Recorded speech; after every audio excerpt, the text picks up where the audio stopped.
Oil ಇದೆ, ಆಮೇಲೆ ಲಘು ಪೋಷಕಾಂಶಗಳು NPK ಕನ್ಸೋರ್ಷಿಯ ಇದೆ.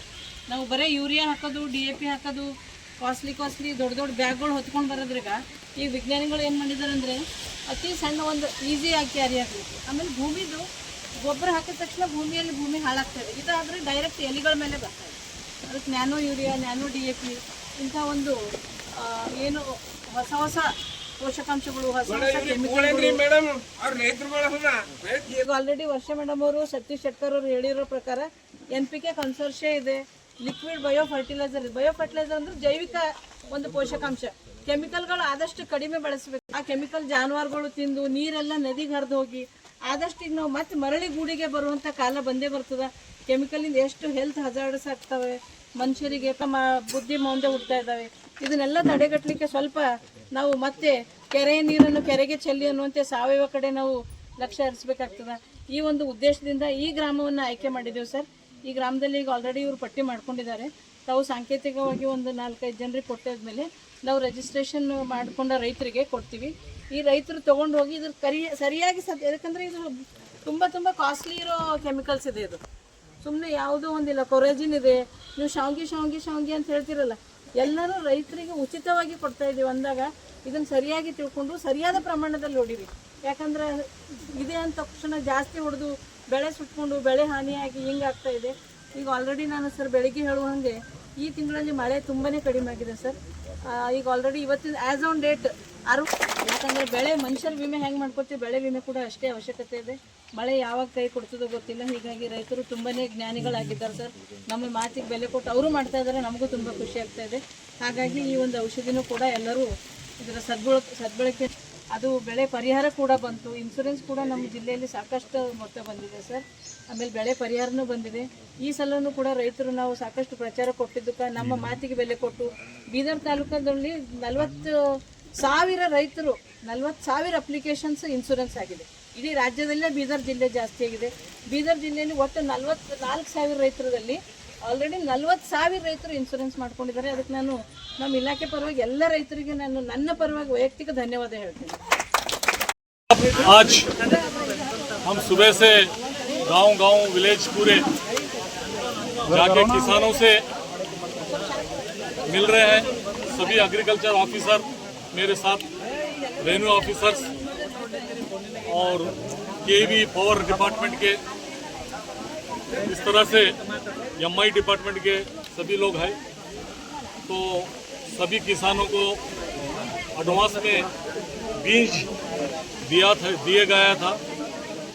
बारिश नहीं होने की वजह से किसान परेशान है, पूरा फसल उठा नहीं और अभी भी किसान परेशान है पानी के लिए.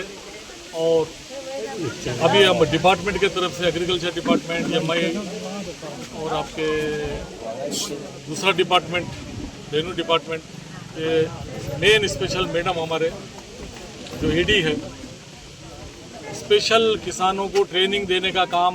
और केमिकल, ये अभी आप देखें केमिकल नया केमिकल आए. पहले जो केमिकल यूज़ करते थे जिससे खेत खराब हो जाता था, ज़मीन खराब हो जाती थी, लेकिन अभी न्यू टेक्नोलॉजी से नए केमिकल किसानों को दे रहे हैं. पूरा सेट दे रहे हैं केमिकल मारने का, और वो केमिकल से ज़मीन खराब भी नहीं होती. और किसान को नया टेक्नोलॉजी से किस तरह से वो यूज़ करना बोल के वो भी ट्रेनिंग दी जा रही है. वो भी और फ्री है. जब पूरे जितने केमिकल और जितने किसान के लिए खेत में यूज़ करने का सामान है वो पूरा फ्री दिया जा रहा है हमारी गवर्नमेंट ऑफ कर्नाटका सरकार के तरफ से. तो इसके लिए मैं पहले क्या 2-4 गाँव, बड़े गाँव में जैसा जनवाड़ा, मालेगांव, 1-2-4 गाँव में देते थे, लेकिन अभी छोटे से छोटे गांव को भी जाके किसानों को मिल के देना बोल के हमारी सरकार, हमारे चीफ मिनिस्टर का ऑर्डर है. तो इसके लिए मैं भी किसानों के लिए इसलिए आया हूँ. नंदगांव बहुत छोटा गांव है, लेकिन किसान हम आने से बहुत ही उनकी हिम्मत बढ़ती है और उनको हमारा सपोर्ट रहता है. और असेंबली है 13 तारीख से, और इनके जो भी प्रॉब्लम है, जो भी इशू है, असेंबली में चीफ मिनिस्टर DK शिवकुमार जी से और हमारे डिस्ट्रिक्ट इंचार्ज मिनिस्टर से सभी से बात करके इनके जितने प्रॉब्लम है सॉल्व करने की पूरी कोशिश किए हैं, कर रहे हैं। ವರ್ಷ ಎಲ್ಲರೂ ರೆಡಿ ಇರ್ತೀವಿ. ಬೀದರ್ ನಾರ್ತ್ನಾಗ ಒಳ್ಳೆ ಹೆಸರು ಗಳಿಸ್ಕೊಂಡಿದ್ದಾರೆ.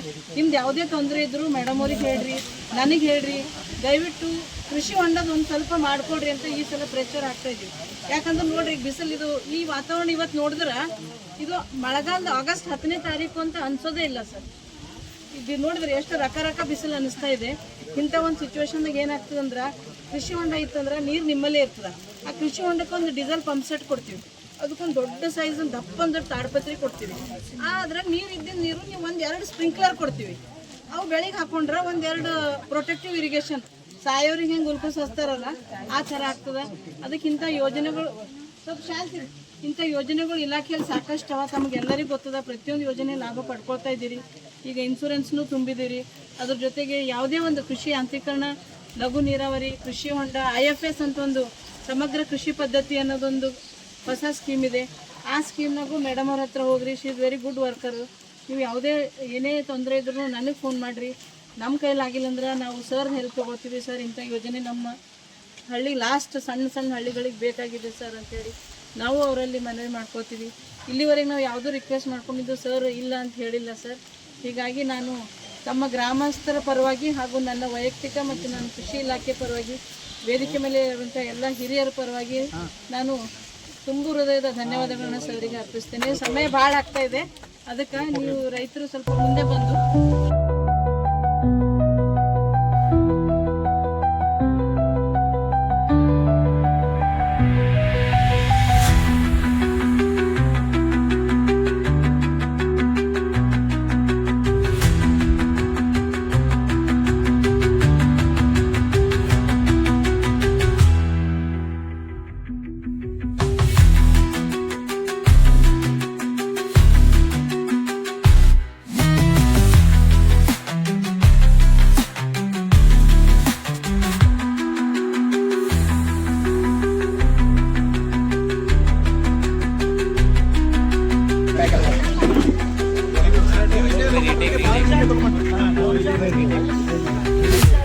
ಬಾಜುನೇ ಕೊಡ್ರಿ.